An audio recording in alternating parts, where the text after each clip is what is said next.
Hello friends, राय simplified में आप सभी का स्वागत है। ये वीडियो डेडिकेटेड है इग्नू एमबीए एमएमपीसी 5 के असाइनमेंट क्वेश्चन नंबर 1 को, जिसमें मैं काफी सिंपल और इंटरेस्टिंग वे में नॉर्मल डिस्ट्रीब्यूशन से रिलेटेड एक न्यूमेरिकल है, इसको एक्सप्लेन करूंगा ताकि आपको नॉर्मल डिस्ट्रीब्यूशन का फंडामेंटल कॉन्सेप्ट बिल्कुल क्लियर होगा और इसे देखने के बाद आप अपने वर्ड्स में असाइनमेंट में कुछ लिख पाएंगे। इससे रिलेटेड क्वेश्चन अगर एग्जाम्स में आता है तो कुछ लिख सकेंगे और ये content throughout the life memorise रहेगा। तो दोस्तों, क्वेश्चन है the income of a group of 10,000 persons was found to be normally distributed with mean ₹750 per month and standard deviation of ₹50. Show that of this group about 95% has income exceeding ₹668 and only 5% had income exceeding ₹832. Area between 750 and 668 is 0.4495 and area between 750 and 832 is 0.4495. तो यहां पे दोस्तों हमें सबसे पहले normal distribution का curve कैसे दिखता है यह पता होना चाहिए। ये एक नॉर्मल डिस्ट्रीब्यूशन है। यहां पे म्यू की वैल्यू 750 दिया है, तो ये एक म्यू की वैल्यू है दोस्तों, ये 750 है। सिग्मा की वैल्यू 50 है स्टैंडर्ड डेविएशन, और 2 पॉइंट्स लिया है 668, चूंकि ये 750 है इसलिए 668 यहां पे होगा और 832 यहां पे होगा। हमें यह पता करना है इनकम जो 668 से ऊपर है, यानी कि ये वाली जो टोटल एरिया है वो 95% है, और इनकम 832 के ऊपर जो है 832 के ऊपर यानी कि ये वाली जो एरिया है वो 5% है। ये हमें प्रूव करना है। तो दोस्तों, नॉर्मल डिस्ट्रीब्यूशन को हम कैसे अप्रोच करते हैं ये हमें पता होना चाहिए। इसमें एक Z स्कोर होता है दोस्तों, जिससे एरिया निकल के आती है, वो पता होना चाहिए। सबसे पहला हमारा स्टेप होता है, 3 स्टेप होते हैं दोस्तों। फर्स्ट स्टेप में हम Z की वैल्यू कैलकुलेट करते हैं X की वैल्यू पे, जो भी हमें एरिया कैलकुलेट करनी है। तो Z की वैल्यू होती है X minus mu upon sigma.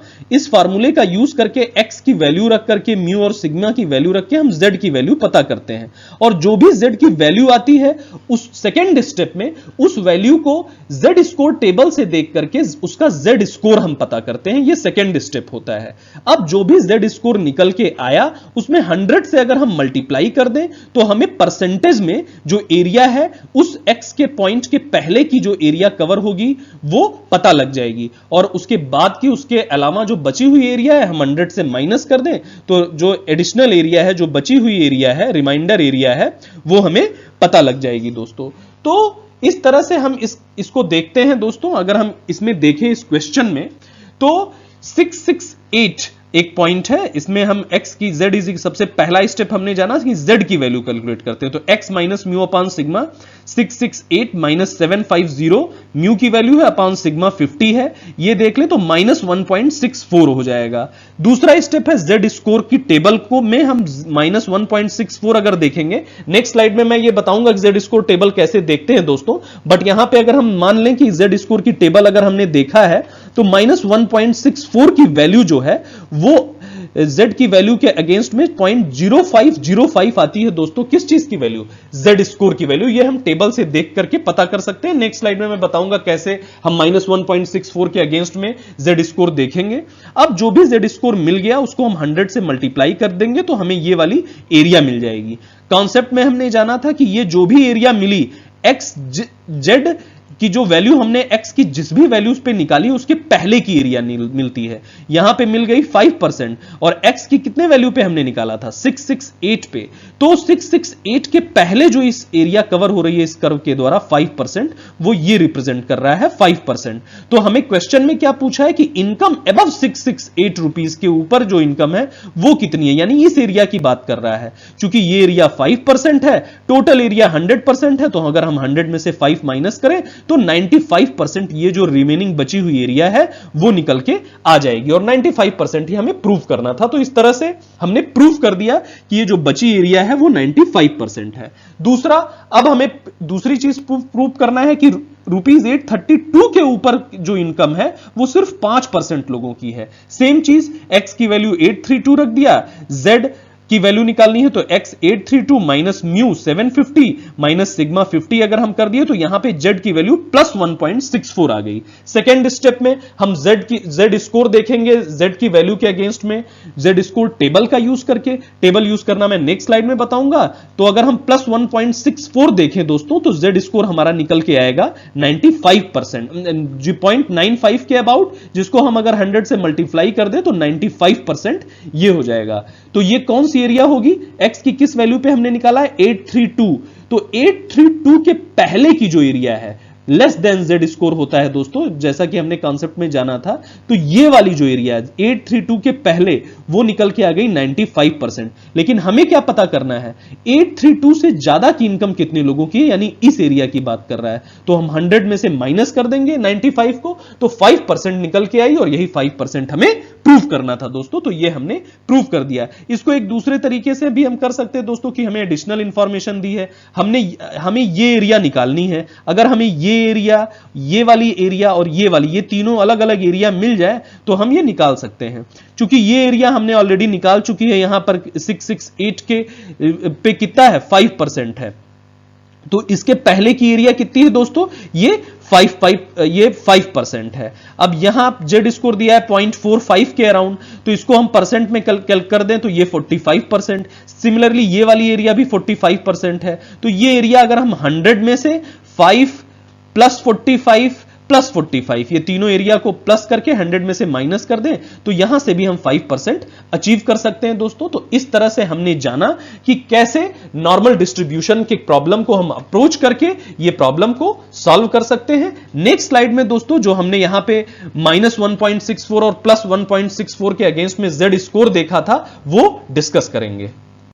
तो दोस्तों जैसा कि मैंने बताया कि ये Z स्कोर पूरी टेबल है, इसमें हमको Z की वैल्यू के अगेंस्ट में Z स्कोर देखना हम समझेंगे कि हमारे उस क्वेश्चन में जो हम क्वेश्चन अभी डिस्कस कर रहे थे उसमें -1.64 था और प्लस 1.64 था। तो ये चीज हम देखेंगे कि कैसे उसके -1.64 के अगेंस्ट में Z स्कोर क्या होगा और प्लस 1.64 के अगेंस्ट में Z स्कोर क्या होगा। या तो दोस्तों एग्जाम में ये टेबल दी होती है या तो डायरेक्ट दे देता है कि Z की इस वैल्यू के लिए Z स्कोर इतना होगा। तो यहां पे अगर हम -1.64 की बात करें तो सबसे पहले Z की ये डिफरेंट वैल्यू दी है, हम सबसे पहले -1.6 पे पहुंचेंगे तो ये यहां पे है दोस्तों -1.6, और ये वाला जो कॉलम्स है यहां पे 0.01, 0.02, 0.03, 0.04, तो 1.64 की बात कर रहा है तो यहां पे हम 0.04 और यहां पे 1.6, ये दोस्तों ये कहीं पे हमें मिलेगा 0.0505, यानी कि 0.05 के अराउंड हमें इसका Z स्कोर मिल गया -1.64 के अगेंस्ट में। तो हमने यही यूज किया था दोस्तों, इसमें हमने 100 से मल्टीप्लाई करके 5% के अराउंड लिखा था। तो हमने देखा कि -1.64 के अगेंस्ट में जो Z स्कोर है -0.05, यानी कि 5% का हमें Z स्कोर मिला। इसी तरह से अब दोस्तों अगर हमें प्लस 1.64 देखना है तो प्लस वाले प्लस Z की यहां पे वैल्यूज हैं, ये 1.6 है, और 0.4 के लिए जाना है तो सीधे सीधे यहां पे 0.4 है और ये 1.64 है, तो हम यहां पे चले गए। तो ये भी इसको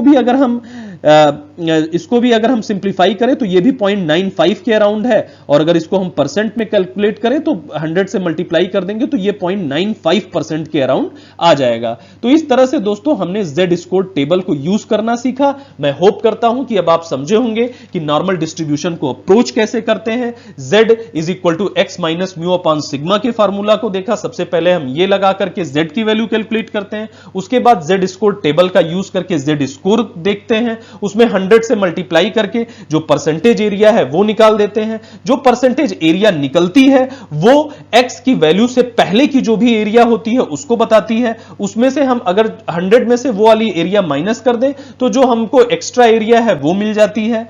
तो अब मैं होप करता हूं दोस्तों नॉर्मल डिस्ट्रीब्यूशन का पूरा कॉन्सेप्ट और इससे रिलेटेड अब कोई भी न्यूमेरिकल आएगा तो आप जरूर एग्जाम में कर पाएंगे। अगर ये मेरा छोटा सा प्रयास अच्छा लगा तो जरूर इस चैनल को सब्सक्राइब करें। Thank you.